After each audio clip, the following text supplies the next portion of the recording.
Comrade Govind Pansare हत्या प्रकरणातील संशयित डॉक्टर वीरेंद्रसिंग तावडे, अमोल काळे आणि शरद कळसकर या तिघांना कोल्हापूर इथल्या मुंबई उच्च न्यायालयाच्या सर्किट बेंचकडून जामीन मंजूर झाला। गोविंद पानसरे हत्या प्रकरणी आजपर्यंत एकूण 12 संशयित आरोपींना अटक करण्यात आलेली होती। त्यापैकी 9 जणांना यापूर्वीच जामीन मंजूर झाला होता। मात्र डॉक्टर वीरेंद्र तावडे, अमोल काळे आणि शरद कळसकर या तिघांना जामीन मंजूर झाला नव्हता। जामीन न मिळाल्याने तिघेही कळंबा कारागृहात होते। आज तिघांच्याही जामीन अर्जावर मुंबई उच्च न्यायालयाच्या कोल्हापुरातील सर्किट बेंचमध्ये सुनावणी झाली।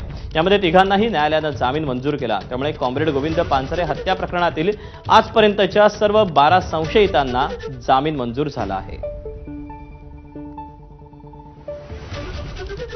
पानसरे खून खटला जो कोल्हापुरात सुरू आहे त्यातल्या 3 जणांचा जामीन आज कोल्हापूरच्या सर्किट बेंच हायकोर्टाच्या त्यांनी मंजूर केला।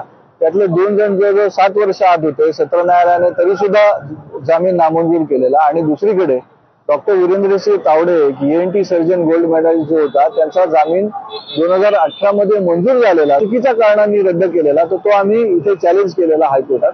आणि आज हायकोर्टाने सत्र न्यायालयाचा तो आदेश चुकीचा होता हे मान्य करत त्यांनाही जामीन परत दिलेला आहे।